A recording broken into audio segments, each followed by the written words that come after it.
Welcome to the short tutorial on submitting cost estimates for a group of facilities within a school district.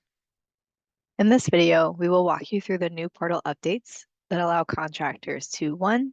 Submit a single cost estimate for a group of facilities within a school district, or 2. Submit a cost estimate for each individual facility job within that group. So first, let's go to the admin tab, and we'll go to the prospective jobs page. And you'll notice a new column on the left-hand side labeled District Cost Estimates. When a cost estimate is requested for a group of facilities within a school district, it will appear here. For example, we can see a pending request for the RTI school district. Clicking on this request over here under the preview with the preview job button takes you to a table listing all jobs included in this group rather than a page for an individual facility.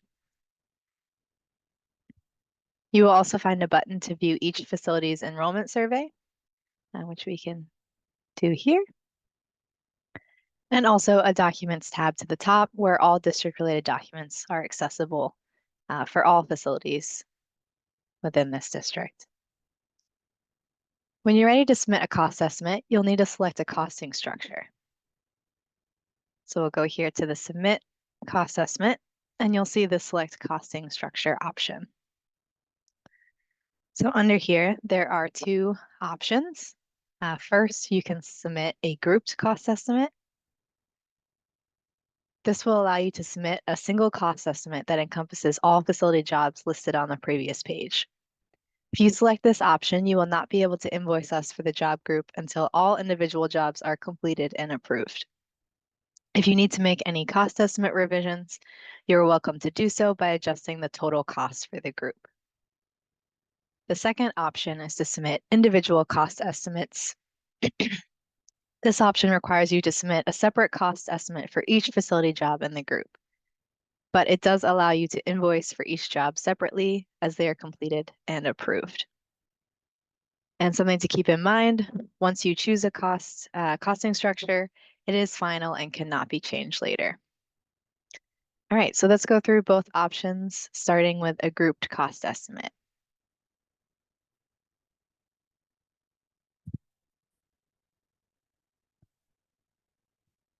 So here you will see the group cost estimate page where you have all of the district related information at the top, your due date, and then you also have a table for all jobs included in this cost estimate. And so what you'll want to do is enter the total staff hours and travel costs required to complete all jobs in the group. In this example, there are 5 total jobs.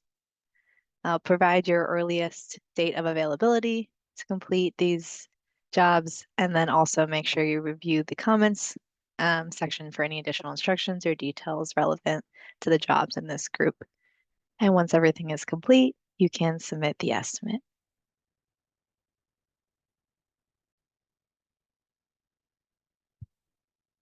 Okay, and now we're going to go back and go through submitting individual cost estimates. So in this situation, we will choose the individual cost estimate. This is a different company. Just a reminder that once you choose, you won't be able to go back. So this is a separate company is choosing to do individual cost estimates. We're submitting our decision. And then here, this will look a little bit different than what you're used to. When you choose this option, you'll see a list of individual jobs on the left-hand side, and also at the top, you'll have the rolled up cost estimate, which summarizes all the jobs. So what you want to do is go through, and for each of the jobs, you can fill in the staff hours, your travel costs, and your earliest date of availability. So you'll need to do that for each job in the group. And then as you do that, the rolled up cost estimate here at the top will summarize all of the hours and travel costs into one rolled up estimate. These will be treated individually, but for comparison purposes, we will be looking at the rolled up costs to compare it to any other companies that are choosing the grouped estimate. Once you submit one. So we'll go through and do that real quick just so you can see what that looks like. So let's say here, we'll do something like this. Our earliest date of availability today.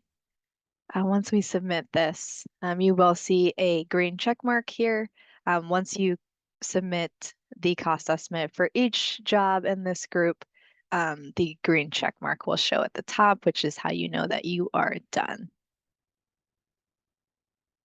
One quick note on this, once you choose the individual cost estimate options, these cost estimates will now show up in the facility cost estimate table because they are being treated as individual cost estimates.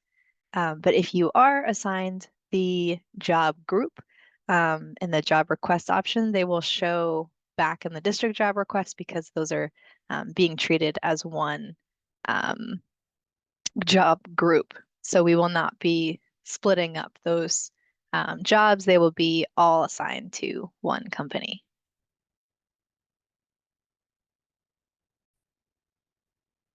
All right, so now from our admin side, we assigned this group of jobs, this job group to one company.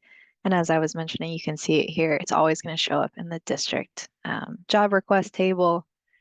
So here we have RTI School District. Again, if you go back and view it, you'll see all 5 of those jobs on there, but we're going to go ahead and accept it. And as you're used to, that will show up in your job assignments. And something to note here, regardless of the costing structure you choose, individual deliverables are still required for each facility job. This is required by the ARPA rule requirements. So these, even if you choose the grouped cost estimate, you will still see these as individual jobs in your job assignments table. And then also we do now have this group name column, so you can search for that here to help you find all jobs that are associated with a specific group.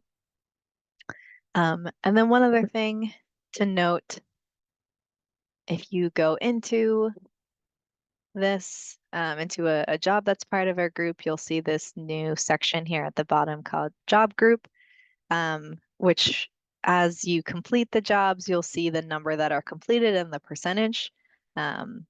So for example, if you have completed one job, you'll see a 1 out of 5 and then a 20% shown. And just a quick reminder, if you did select a grouped cost estimate, please remember that you can only invoice for the entire district once all jobs are completed and show 100% completion here on this table. But for individual cost estimates, invoices can be submitted as each job is completed and approved. You do not need to wait until all jobs have been completed. So that completes this tutorial. We hope these updates make it easier to manage cost estimates for school district jobs. And if you have any questions, please reach out to us at cleanclassroomsvendors@rti.org. Thank you.